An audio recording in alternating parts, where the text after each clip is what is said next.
Bukecho chi alien chine engeri gye kikolamu ebintu byakyo ey'ekisiru. Kati Nkwakyo Festival wasazizaamu yaki A.Skin. Nakugamba A.Skin ogenda kugwa ng'owakana. Naye gwa ng'ofunye kasente. Nze sikuyinaako obuzibu A.Skin. Bapromote bagana okuwa sente z'oyagala toyimba. Naye nga ki okugwa kyojja kugwa. Kaba promota bagenda tuka ekiseera bakwetamu. A.Skin wadde mbosazaamu Nkwakyo Festival. Demberye. Kwa ye buli kiseera alien aba alwanagana n'abapromota. Mubende Dubai ekintu kyekimu kakati n'Nkwakyo Festival A.Skin yagisazizaamu. Naye ne bapromota nabo si bangu. Bapromota abamu nabo babbi tebaagala kusasula bayimbi. Bapromota abamu babbi. Nalaba kwa no Spice Dana nga centers banjiza ku stage. Ya mumpe zange. Kakati A.Skin waba yasazizaamu Nkwakyo Festival. Kwati bamuwadde kasente kayagala. Hey!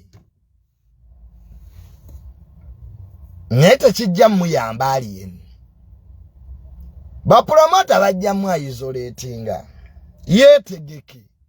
A.Skin lwaki teyetegeka? Nze namugamba ajja kugwa. Ne munvuma. Kati Nkwakyo Festival mie. Yagisazizaamu.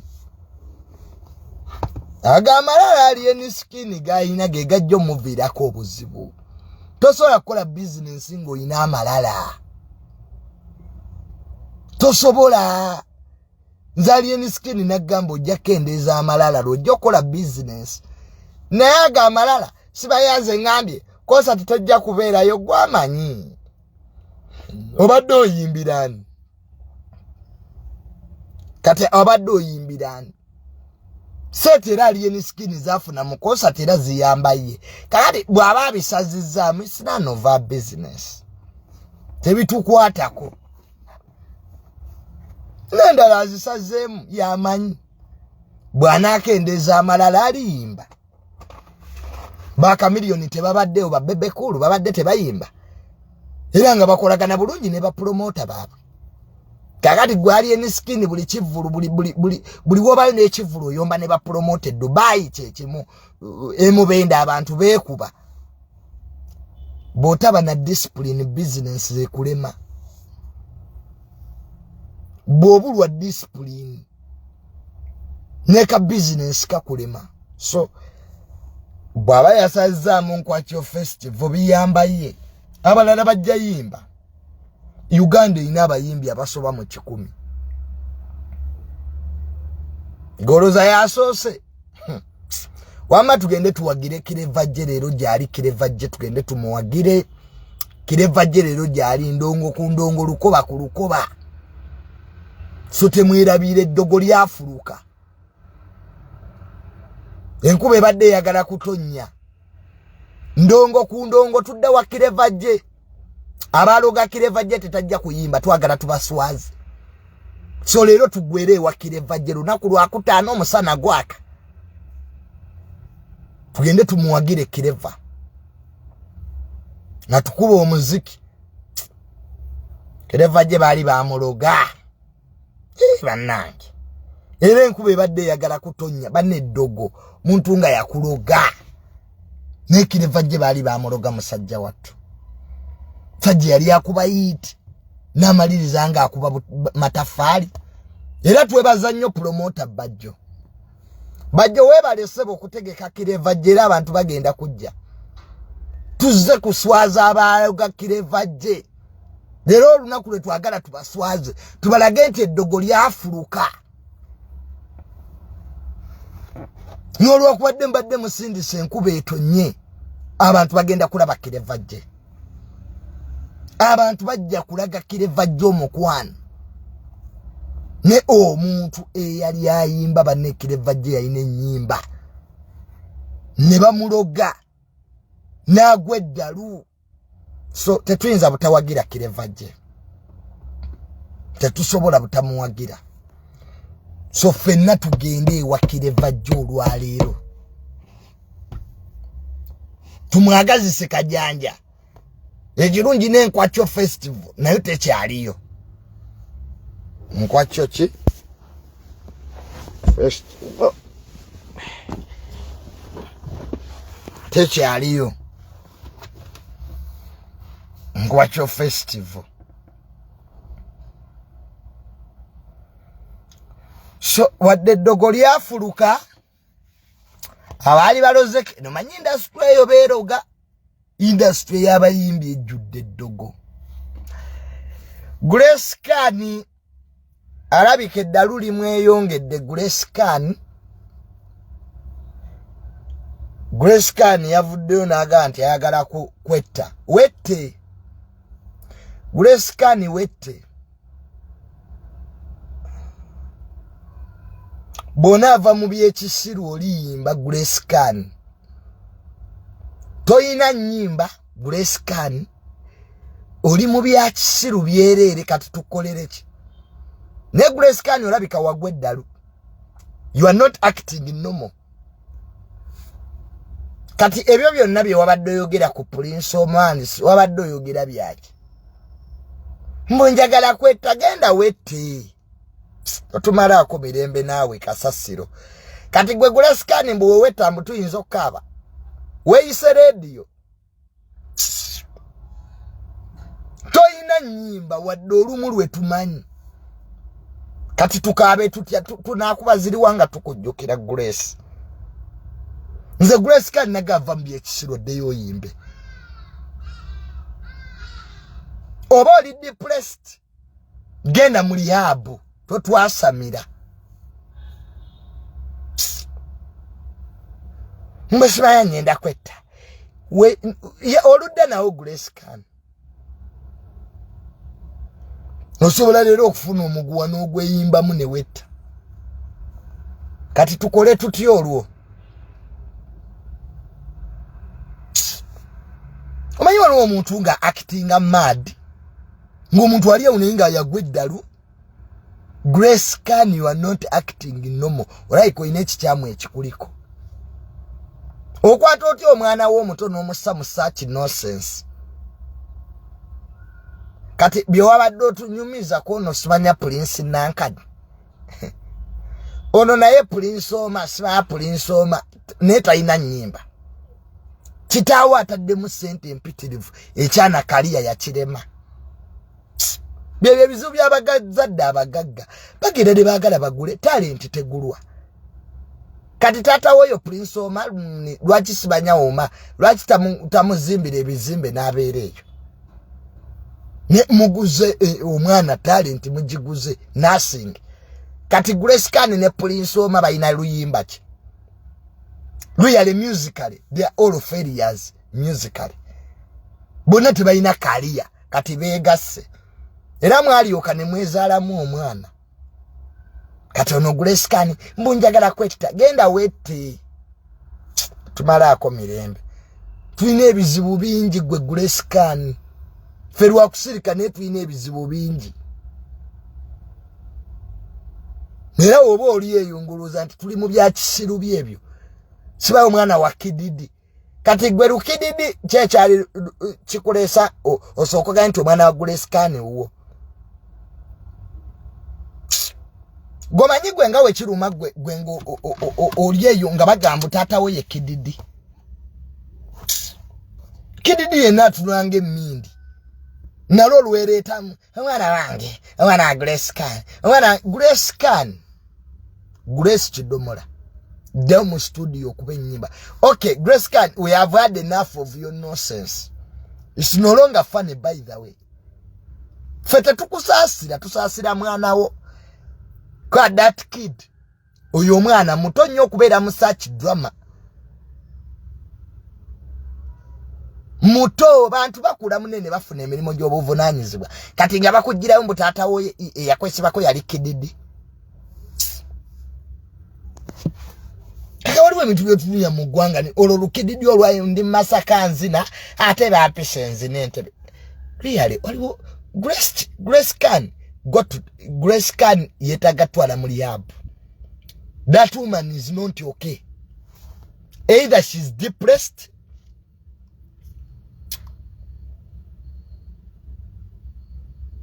she needs a serious rehab.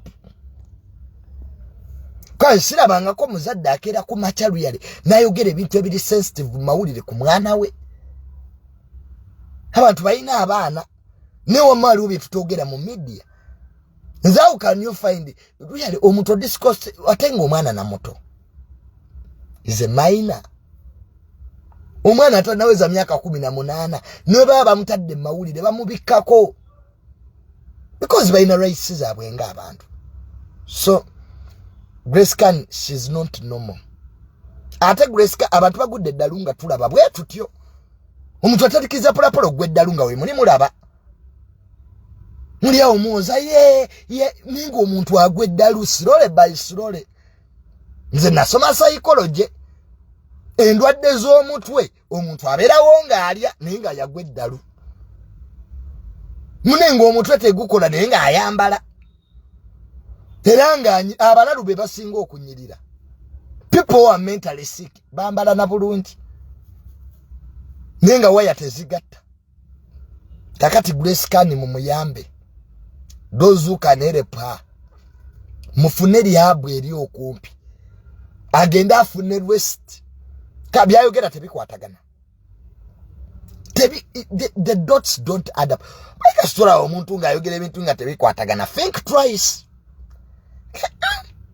Is this woman normal really? Is this woman okay? Era kyatwala eri ku TikTok. Nali sibayi TikTok ina abazole bangi. Woba yagala kulaba abazolo nti bangi bambala ne babeera genda ku TikTok. Era nagudde ya account kati ngobererwa abantu 5. Era Calvin Kayanja yandabula nanga Junior eno app teri ya Facebook eno ku TikTok bazolo bangi. Bali yo betumye ebinya sibanya pressure sibabiti. They are mentally sick. Bogere eminyira ne givamu ne bakabambu balabe emizimu. Eggwanga lino banne tuzimbe nnyo rehabilitation centers. Abantu bagwadde ddalu naye tetumanyi. Ndukulaba omuntu yali ategeera. Atali so gamba ndabe emizimu. Simanya ndaba mu 7. So Grace Can wagambye ogenda kwetta and kill yourself. After all no mazo kwetera tetulina nnyimba ze tugenda kuba kojjokera. Wana bayimbi batunonya basobola okufa bayiza wene tulumu. Abamu temina na nnyimba ze tunatekako ku mazeeka. Don't have songs. Ibulake nja kukubira. You doesn't have songs. Kati tunakubaziriwa nga tokojjokera. So you can go and kill yourself. You. Gravity.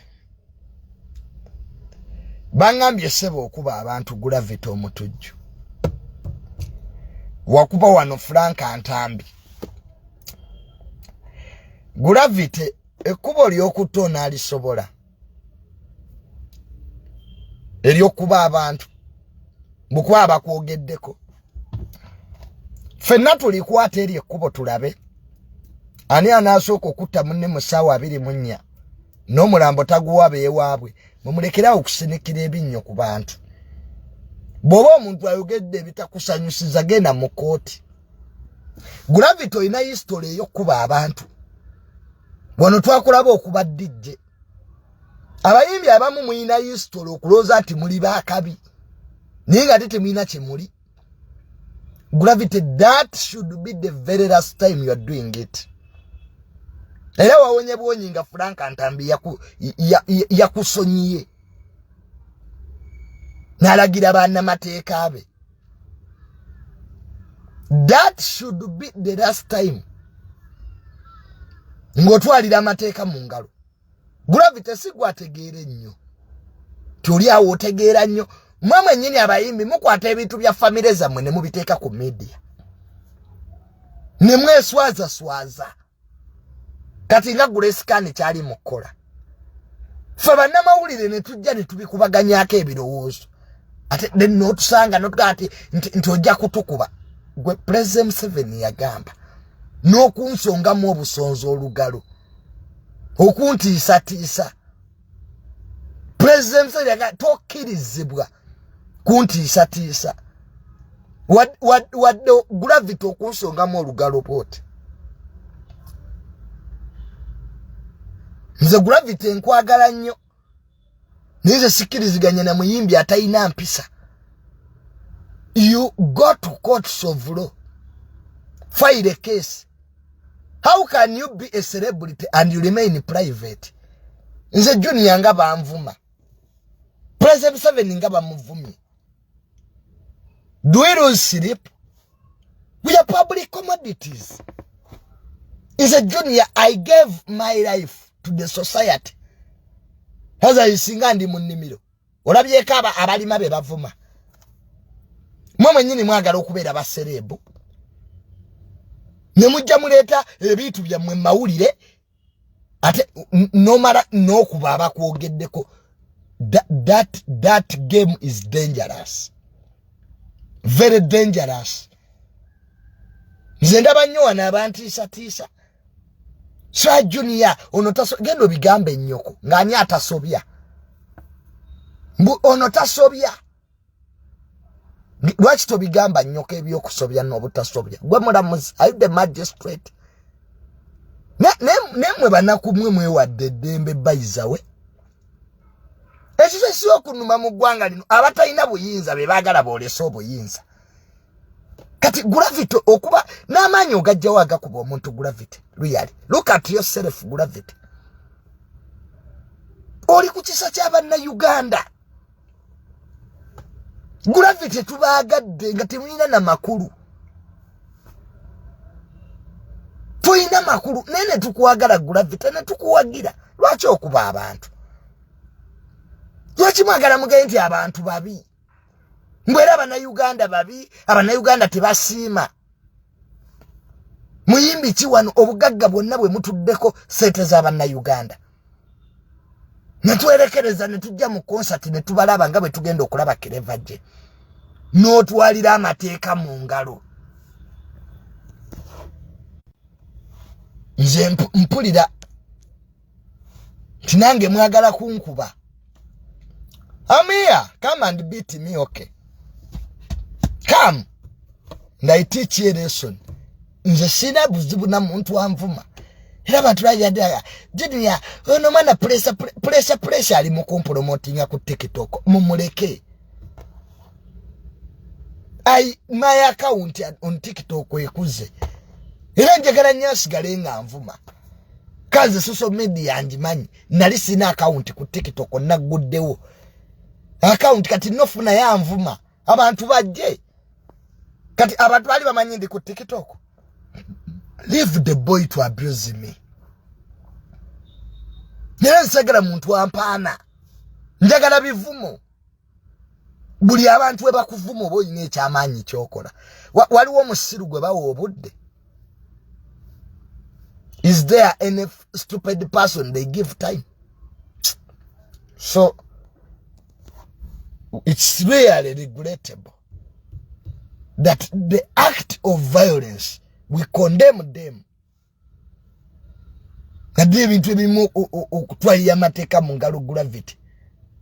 That's a no-go zone area.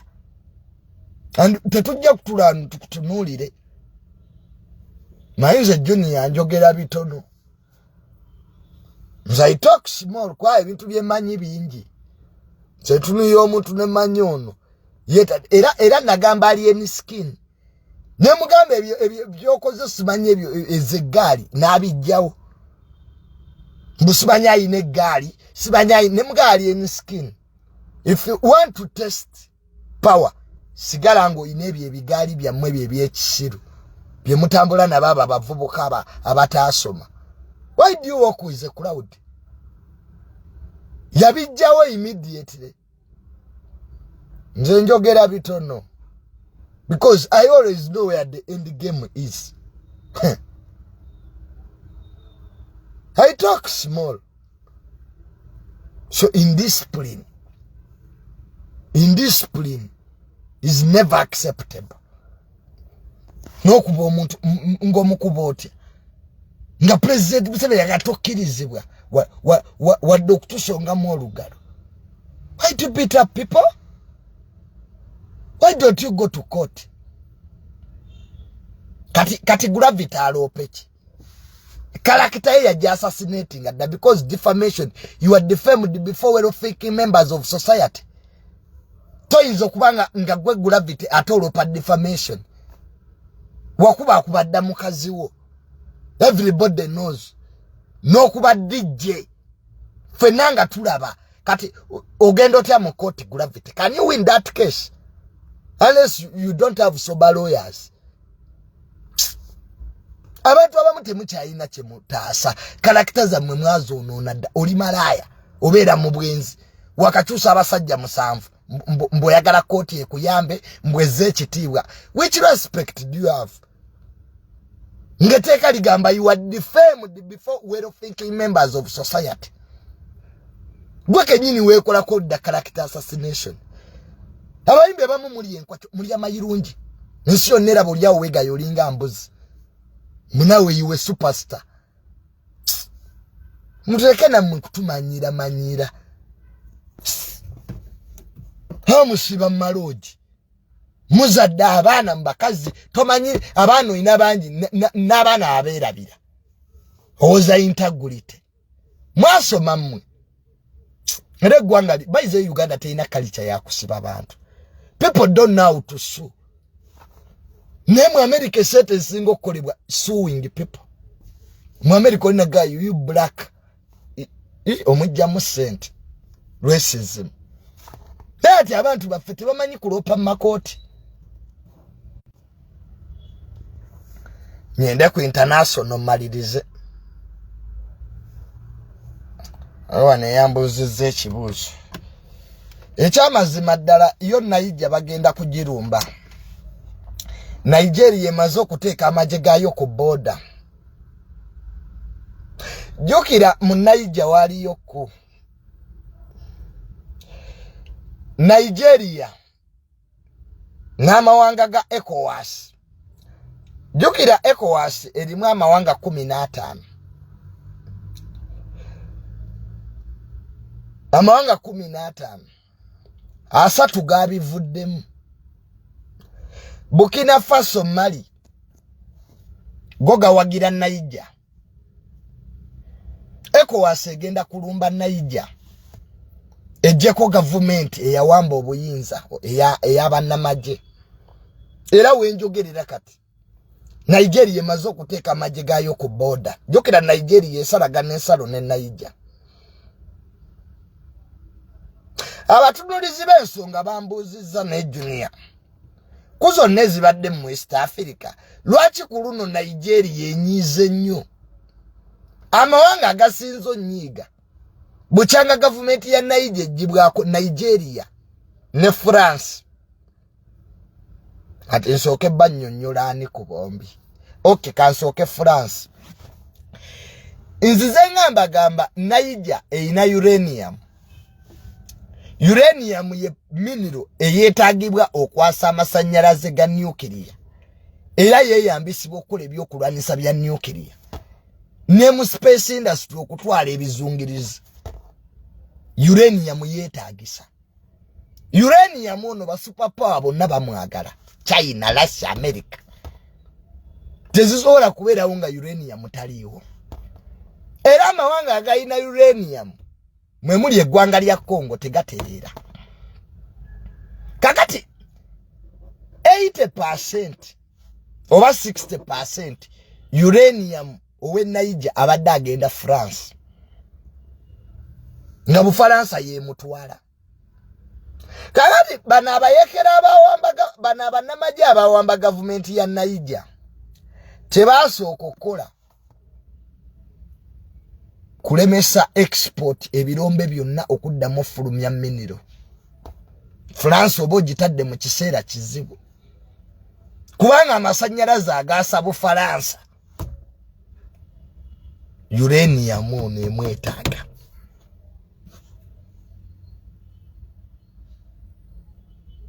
Era France yanyigira ddala. President Macron wa Bufalansa teyalina bigambo biwooma. Yaga, if the interests of the Republic of France are threatened, France will use military intervention. President wa Bufalansa yaga, singa interests za Bufalansa mu Niger ziba zityoboddwa, Bufalansa egenda kukozesa kifuba na maanyi okulaba nti ejjako government y'abannamagye bano. Nigeria ly'eggwanga erisinga amaanyi mu West Africa. Era Nigeria ly'eggwanga erisinga economy mu Africa yonna. Nigeria nsingagga. Teryagiwunyamu wano ku Africa. Eyo gy'olaba. Economy yayo ezitoba $1 billion ezisoba mu bina $1 billion. Nigeria ngagga ddala. Era wano ku lukalo lw'omuddugavu Nigeria kirimaanyi. Kakati president wa Nigeria omupya yagaana okuwamba kuno okw'abannamagye mu Niger. Era teyakoma nawunaga Nigeria ejja kulumba Niger bwe bagaana okuzzaako president bwe bazzaako. Lwaki Nigeria yanyiiga nnyo? Waliwo pipeline. Nigeria ebadde egenda zimba pipeline eva Nigeria mpaka Morocco nenge eyita mu Niger. Nigeria ebadde ina pipeline gyezimba. Kakati Nigeria teyinza kutuula. Ngera America be bagifundinga. Kakati yo Nigeria etuule sebo. Ngemazo kute pipeline ya jezimbe yegendo yite Niger mpaka Morocco. Nigeria ebadde egenda funa mu sente. Kwa pipeline ya natural gas Europe gwe yeetaaga. So interest nyingi. Nenga Nigeria yamaze okuteeka amagye gayo ku standby. Egenda ku imposinga no fly zone. Eggwanga lya Nigeria ngaliise mu kago gwa ECOWAS. Era president wa Ghana Kofo naye yayogedde nanti ne Ghana nayo neetegefu okwegatta ku Nigeria. Okula nti bakozesa ekifuba. Amawanga nga Benin nagose bugagambye gajja kusupporting eggwanga lya Nigeria. Kakati amawanga 10 mweko wasigakkiriza. Si baba wa ultimatum abannamagye bano okuzzaako president gwe bawamba. Naye biseera biweddeyo. Kakati Nigeria kyekoze kuteeka magye gayo ku border. Standby. Emale okuimposinga no fly zone. No fly zone kitegeeza tewali nnyonyi yonna oba ya civilian oba ya amagye eyina kubuukira mu space ya Niger. Nigeria egenda kuwamba obwengula bwa Niger yonna. Nigeria kyeyagala okukola ennyonyi yonna ejja bakuba nkube. Kakati kiwa omwagaanya amagye gano aga ECOWAS okuyingira mu Niger. N'ebino byonna bigenda mu maaso. President we Burkina Faso oba Abafalansa gye bayita Bukinabe muto myaka 34 sajja munnamagye mutendeke nga ne munnowe Mali bonna bannamagye bo baawonize dda Nigeria obutakikola. Era bano sebo asajja bano banne abasajja president we Burkina Faso munnamagye nga yegaseko munnamagye munnowe Mali basindise dda okulabula eri ECOWAS ne Nigeria obutayingira mu Niger. Era ne baganti singa Nigeria ekikola neyingira mu Niger ejja kuba guddo olutalo ku Burkina Faso ne Mali. Third World War ya Africa erabika etandise. Ali eyokwirako Mukama engalo ez'amaanyi ga haleluya. Sematalo owokusatu wa Africa alabika atandise. Nga era abannamagye abawamba gavumenti y'e Niger bagenze Burkina Faso. Omunene yawamba gavumenti Niger yabadde Burkina Faso ng'agenze kunyumyamu ne munnamagye munne. Badde bagenze kunyumya ki? Ngeri gye banaakubamu Nigeria ne ECOWAS. Kakati Nigeria yasindise da delegates oba ababaka ba delegates mu kibuga ekikulu ekya Niger Miami. Bongere okubagamba nti obudde bubaweddeko. Muse wanse mundu mukomyewo president gwe mwawamba oba mundu eseke.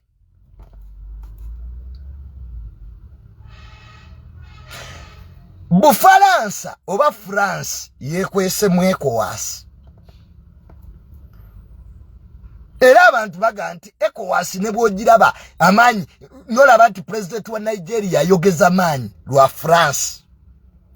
France ejja muwa buli kyetaagisa okulaba nti interests za France zibeera protected. Jukira France bagigobe Mali. Ne kayana nekwata amagye gaayo negazze Niger. France ne bagigobe Burkina Faso era teyakayana. Nekwata amagye gaayo negasse Niger. Kakati kati oyinza bagobe Niger kati bagoyingewa. France egoyingewa. France egoyingewa. Mujigobye Mali, mujigobye Burkina Faso. America omukulembeze wa America Biden kyaddaaki naye yavuddemu omwasi. Biden America eno ebadde tennayogera nnyo ne America yayogedde dda negamba abawambye gavumenti y'e Niger mu bwangu obw'ekitalo bakomyewo president. Era ne UN okumanya America erabika naye ekkiriza amawanga g'ECOWAS galumbe Niger. UN ndoza we bunazibira leero oba enkya naye ejja kuba emaze okuwa green light. Ejja kuba ebawadde olukisa. Ejja kuba ewadde Nigeria, Ghana, Benin, Cameroon. Amawanga gonna agatulamu ECOWAS gakozesa amaanyi. Jukira America eina base esinga obunene ya drones. Drone base ya America, drones. Eri Niger awo. Abafaransa balina y'amagye mangi Niger. Kakati nga ECOWAS erumba Nigeria nge impose no fly zone. Tetulaba amagye ga Bufaransa nga nago genyigidde mu lutalo luno. American assets, drones tezigenda kozesebwa. So nenga jama jega Nigeria gali ku standby. President atwale gwanga lya mukambwe tabula. Mukambwe tayinza kukiriza pipeline eve Nigeria eyite Niger egwe Morocco ebere threatened. Byebyo mu bumpimpi Afrika egenze mu lutalo olw'amaanyi. Kakati tulinze ebintu bisatu. Burkina Faso ne Mali banajja bayambe ku Niger. Kwa ECOWAS ejja kuba ekubagana. Jukira Burkina Faso ne Mali nago mawanga gali mu ECOWAS. Nega bawulize eri Russia. Burkina Faso ne Mali bagala nnyo mu Russia. Era we bagoba France wagina group ya Russia gye bateekawo. Era bayambye okuba ba terrorist ate bennyini Western Europe beteekawo. Omanya ekitundu ekyo bakita Sahara region. China Al-Qaeda, China Boko Haram, China ISIL, bavaawa. Ani abawe ebyokulwanisa. Oja kusanga France yennyini. Ate era yekomawo. Ne creatinga insecurity. Ate era eno ne yefuula nti ate ye mulungi ye colonial power. Abe Burkina Faso ne Mali kye baazuula. Bayote yanga France bwe buzibu ne bamugoba. Nagwe colonial master parking ebibyo fulume.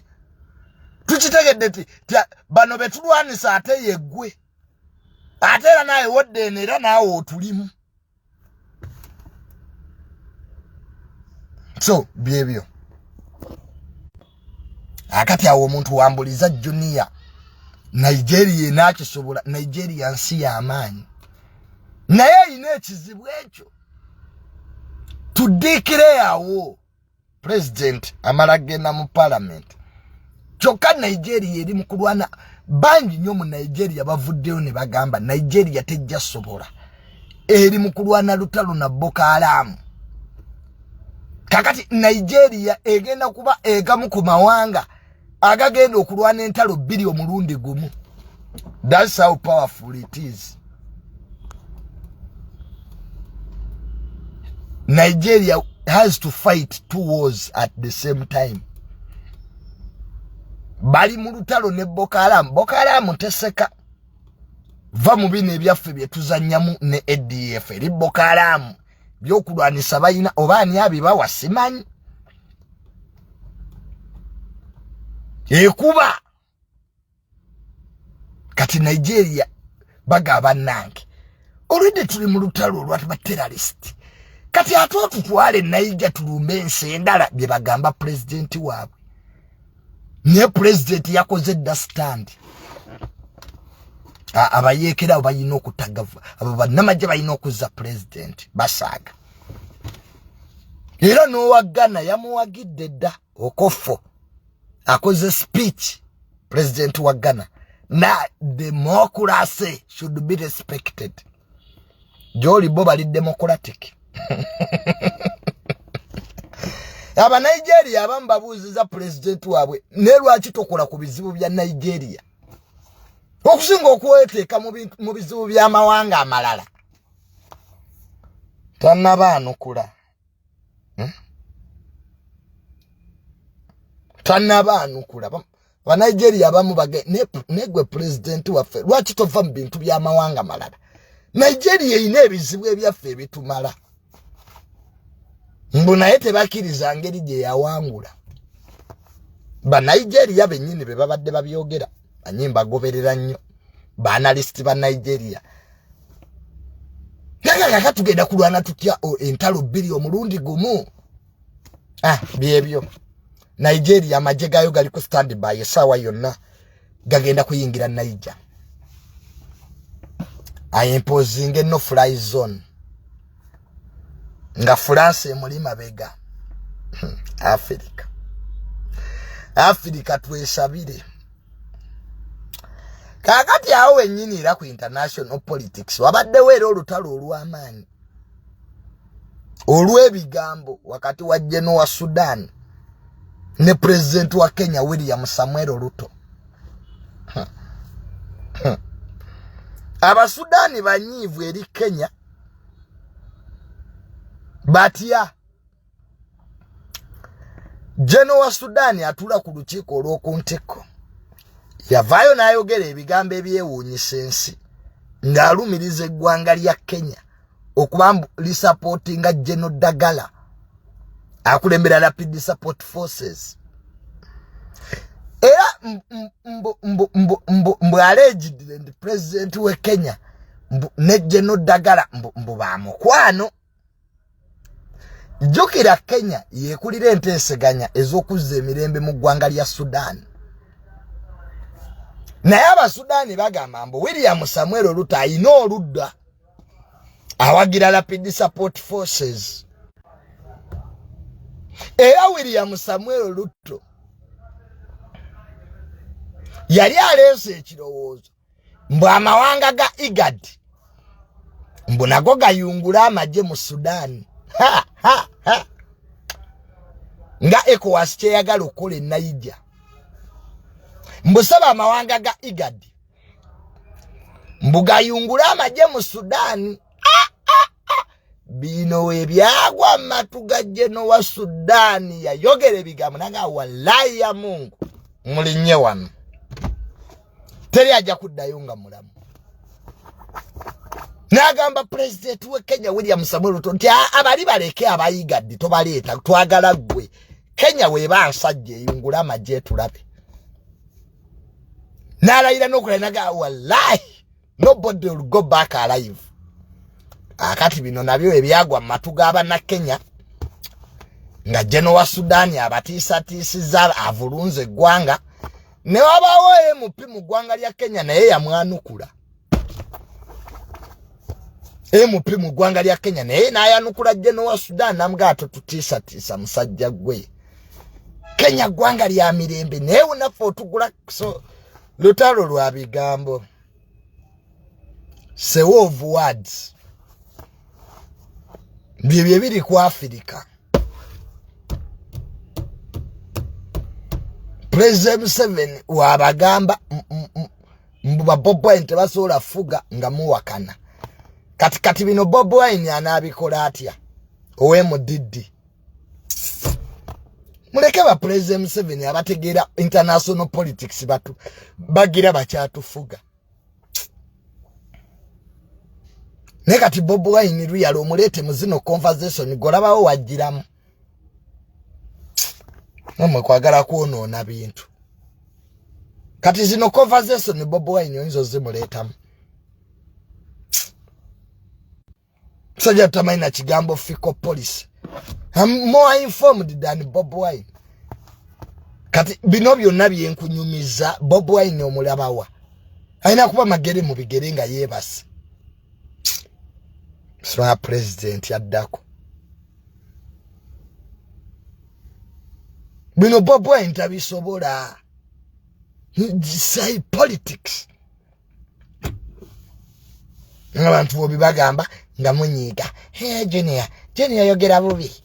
Junior. Bayaba nayo gati mwagalangako mazima. Junior olimbye.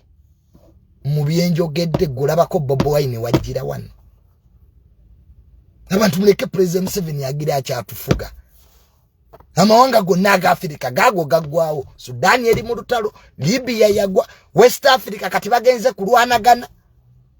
Kati ngoleta Bob Wine principle. Hata baina kigambo fiko police. Muleke namwe kuletera gwanga buzibu nammwe. Egwanga libadde likyayina emirembe. Tutekeko Bob Wine atuyambe ki. Muleke namwe kutuza mu bintu bya ntalo fe twabikowadde.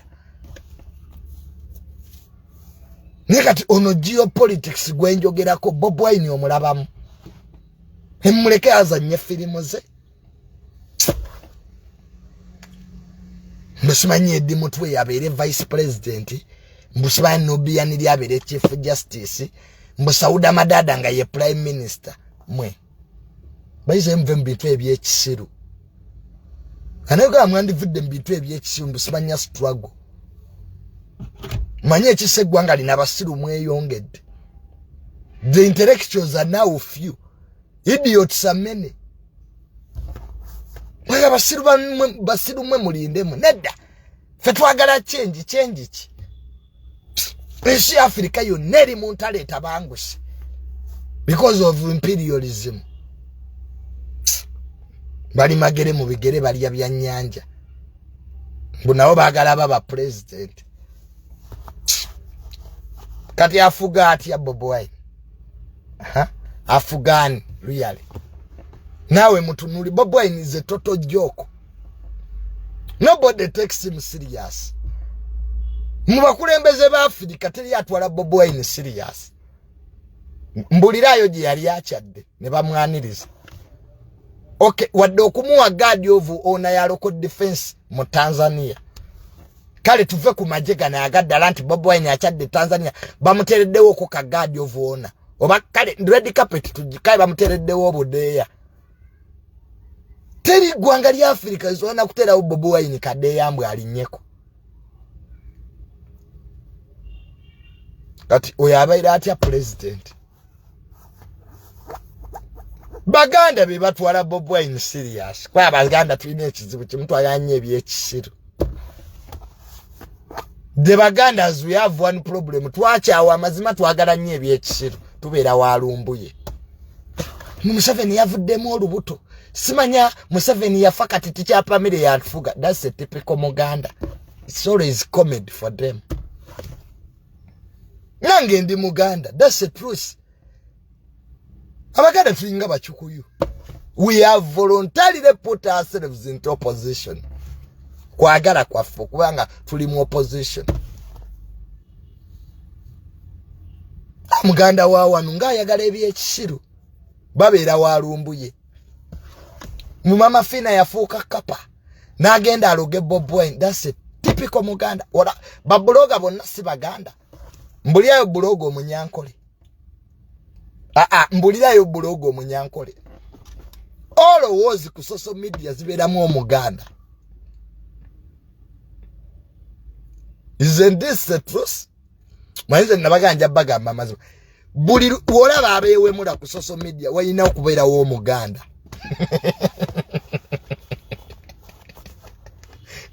De nakangubi fulu figa Muganda. Bonna. Sirabangako blogger munyoro.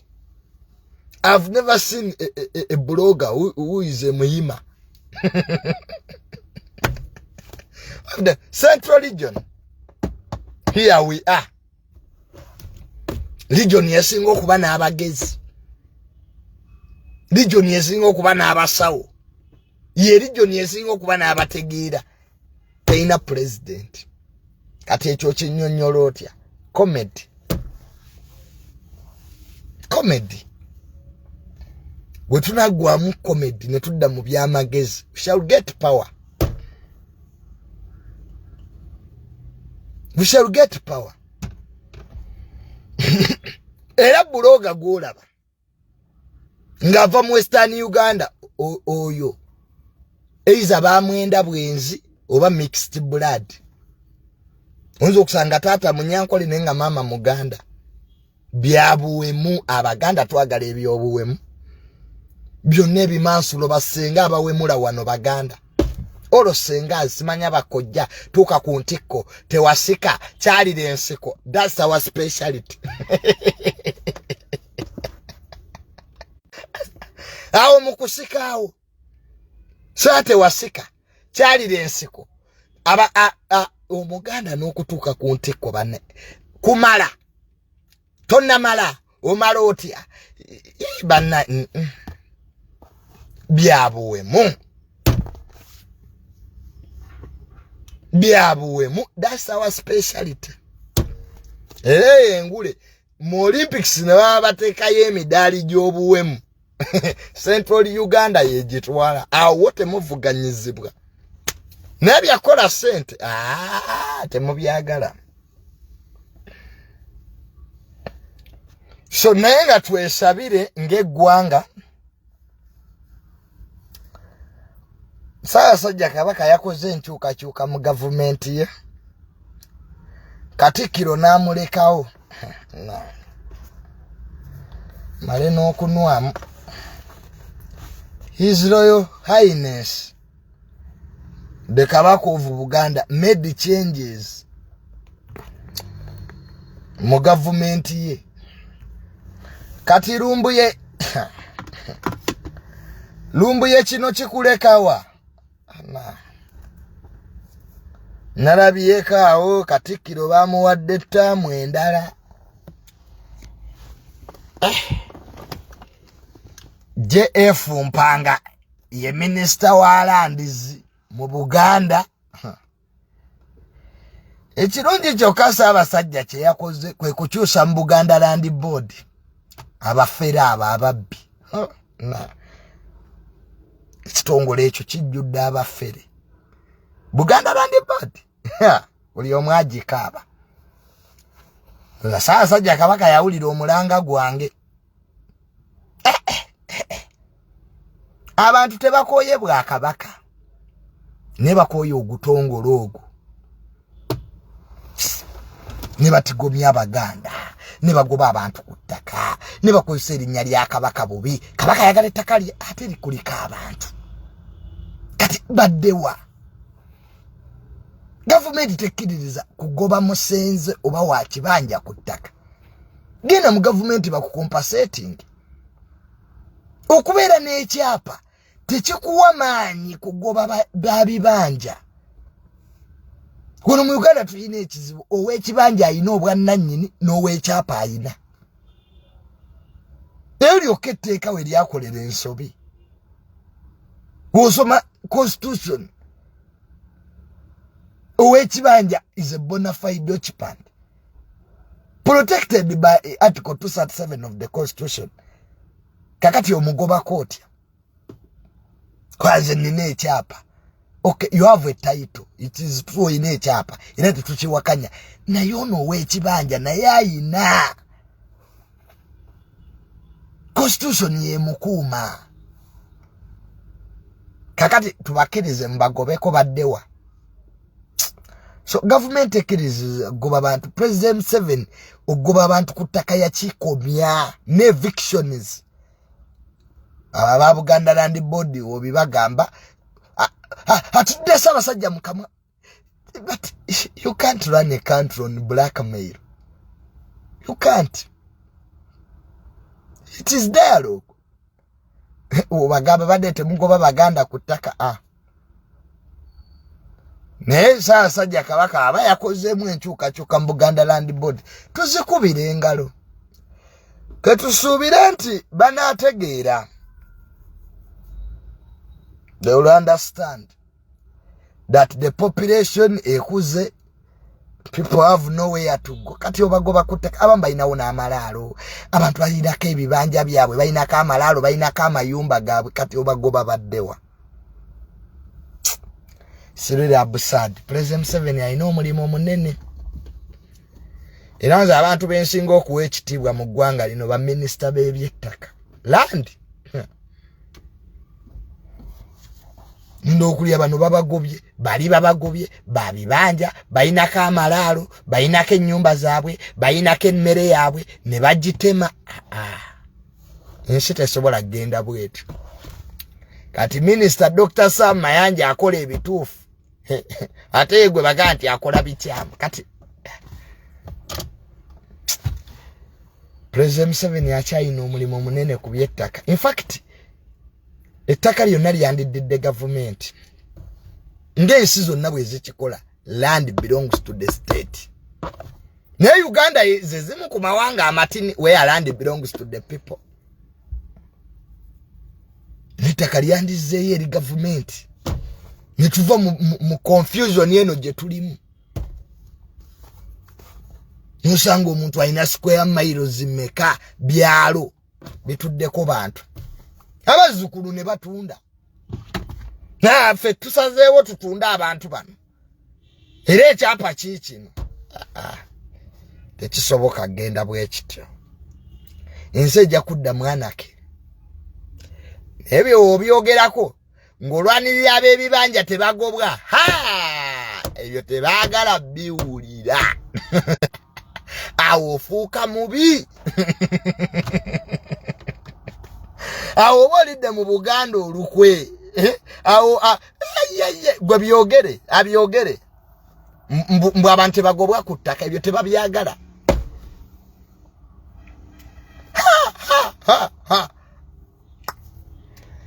naye tusabe General Muhoozi bw'alikwata obuyinza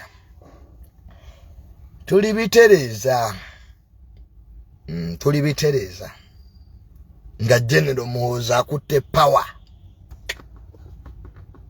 things will be okay nosanga ebyapa bisatu ku ttaka lyerimu ono ayina title n'oni ayina title n'oli ayina title to land should be sold and bought by government. The government yegula. Kaseta kali olibako abantu. So logede mu government nerigulako bali abaliriko ne bawe ebyapa. Kagati ekyo ekijjo malawo confusion eno gyendaba. Abebibanja babawe ebyapa. Kwa bambi osanga abebibanja omuntu amaze kutaka emyaka 3. Aina kamalalo bajjajjabe kwe babaziika taina kyapa. Just abamba ina ndagaano ezimu zaabula. Ko ekibanja taina kyapa. Kati government abebibanja ekole etteeka ebawe titles. Buli omu afuna obwannannyini obwenkomeredde ku ttaka lye waabaali. Ebyo byogera tebabyagala ebyo. Tebagala biwulira ababbi abo baba tebakola. Abo bakuwa n'obutwa. Leka naawe byogera Junior biveemu. Mwagala kubba ttaka lya Buganda naye nga liri waluyale. Twagala kutaasa abantu abagobwa. Nobera ku mawulire n'olaba abakadde nga bakaaba nga jje n'owingire omuntu amaze kutaka emyaka 2-3. Kati ono omukadde agenda kuddawa. Tebabya ebyo conversation ezo batono nnyo abazoogera. Nange era kanzikomyawo. Muyinza okuneetika. Segera. So, eyo olwaleero bwento bwenjimalidde wano. We meet next time. Ebirowoozo by'owulidde ku ttaka byange nga Junior. Manjagala twawula ebintu. Junior buli bwenzijja wano byemba njogera biba ebandowooza yange. Era ng'omunnayuganda nzikirizibwa okukomentinga ku biki ebiri mu ggwanga lyange. Eryo ddembe lyange. So tobere onoga nti Junior byayogedde bya nze byebirowoozo. Those are my ideas. You can choose to neglect them or not. Rebecca agaba nabale mukyala wandamanda ku Rebecca agaba bannange kye yankoze jjo twabadde ku kati wokaawo. Mukyala oyo w'amaanyi. Mukyala oyo w'amaanyi. Era ddamu okumuvuma. Kempulira omuntu avuma Maama Kaliro. Ojja kumbuulira. Okuddamu okuwulira wano ku social media omuntu ovuma Maama Kaliro. Mukyala Rebecca agaba ku birungi byakoledde abaana nga yakwata ne sete n'awa abantu abaana Dubai ne bavaayo. Ojja kumbuulira. Ozo okugira gwe ku Maama Kaliro gwe Rebecca nga wendi gwe. Si kiwulira nako. Oyo mukyala w'amaanyi nnyo. Yayina ssente ye mukakamu